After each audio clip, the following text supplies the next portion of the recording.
My name is Michael St.Clair, and this is my midterm project on how Greek mythology impacted the art of the period.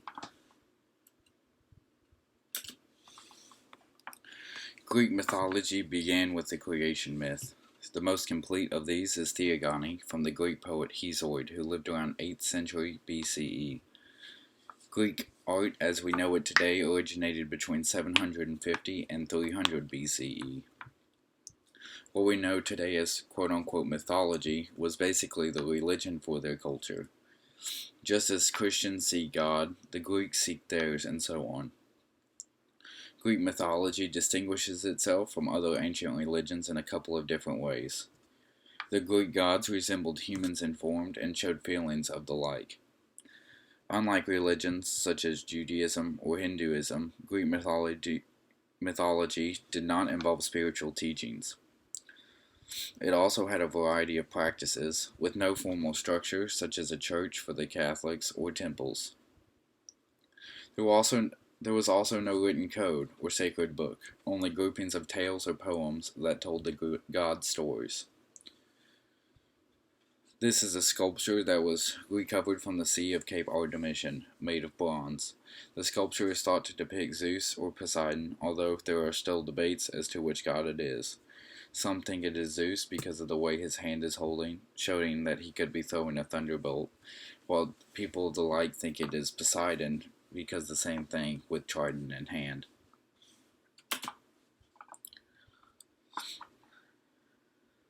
The Greeks were highly skilled in the making of sculptures, with a strong focus around the male nude body, but did create many other forms.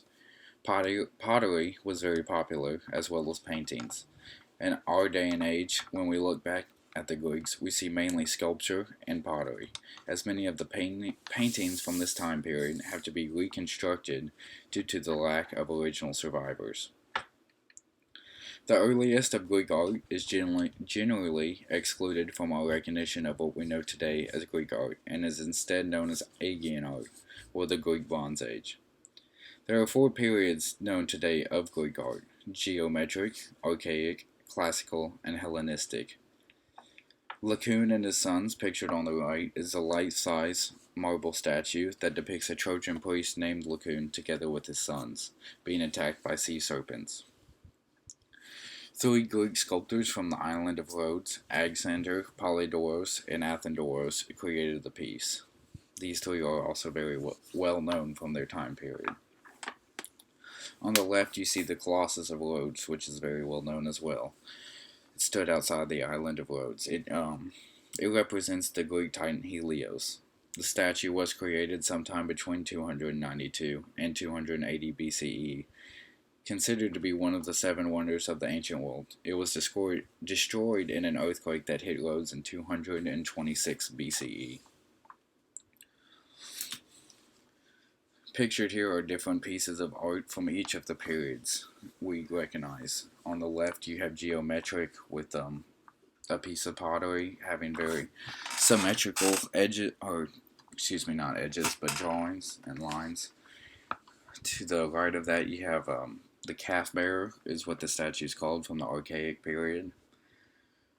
To the right of that, continuing on, we have a metope from the Temple of Zeus at Olympia from the classical period.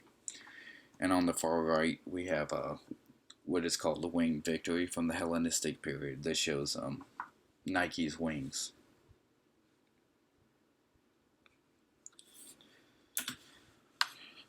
According to Theogony from Hesiod, in the beginning only chaos and void existed throughout the entirety of the universe.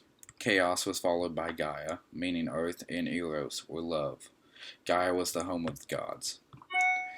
Chaos gave birth to Uberus, the darkness of the underworld, and Nyx, or night. Gaia gave birth to Uranus, the heavens, and Okeanos, the ocean. Nyx and Uberus then mated to both Hermes, or day, and Ether, which was night. Not night, air. Nyx also birthed Moros, Thanatos, or death, Nemesis, Hypnos, which was sleep, Eris, and Ceres. Uranus and Gaia became the first gods to rule. Uranus then mated with Gaia and produced the Cyclopses and the 12 Titans. Titans are a race of giants. One of those titans was Cronus, which was Saturn. This is the start of the Greek pantheon, and where all Greek mythology originated. From here, the family tree starts to spread, both in new gods and goddesses into the world, as well as stories to be told.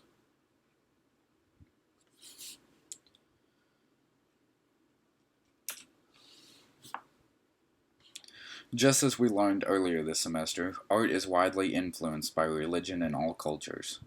As I stated previously, mythology was the Greek religion, and art was created based on its stories and deities. Many sculptures were made of deities, but to be able to spread art to the common people, the pieces needed to be smaller to fit in homes. Pottery was a huge innovation for this.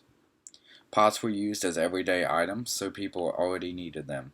Painting the items made them one of a kind. Stories can be told through art and paintings, and so that's what they did. Pots had stories on them, as did paintings, while sculptures were placed in public areas to praise certain deities. The siren vase, seen on the right-hand side, is a prime example of pottery from ancient Greek culture. This piece shows Odysseus bound to the mast of his ship, while his men row onward past the island where the sirens stay. Odysseus, the hero of Homer's epic poem, the Odyssey, told his men to tie him to the mast of the ship. He did this so that they could clear the waters where the sirens called home. Sirens are mermaids that lure sailors into their island to kill them. They do this by singing sweet songs and calming the waters. There's a much longer story for this piece.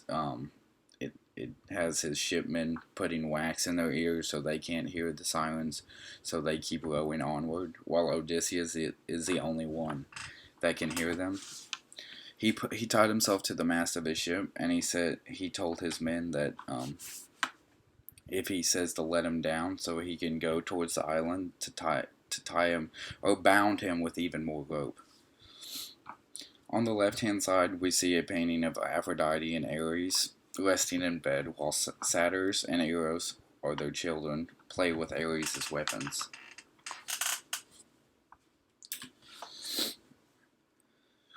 Religion has always been the most influential concept on art throughout the centuries. Even today, art is inspired by one's beliefs. Before Jesus Christ was born, the Greeks had their own set of beliefs, and having such a rich culture and vastly talented artists, they took what they already knew how to do and created pieces that reflected their everyday beliefs and values. Mythology was their religion, and art was their way of paying respect to the gods and goddesses they found comfort in believing in. Just to see on this page, the part on the right, Artemis, which is the goddess of hunting, and Chiron, which is the leader, I guess you could say, of the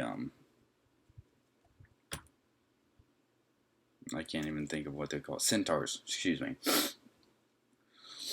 Two of my favorite from Greek mythology.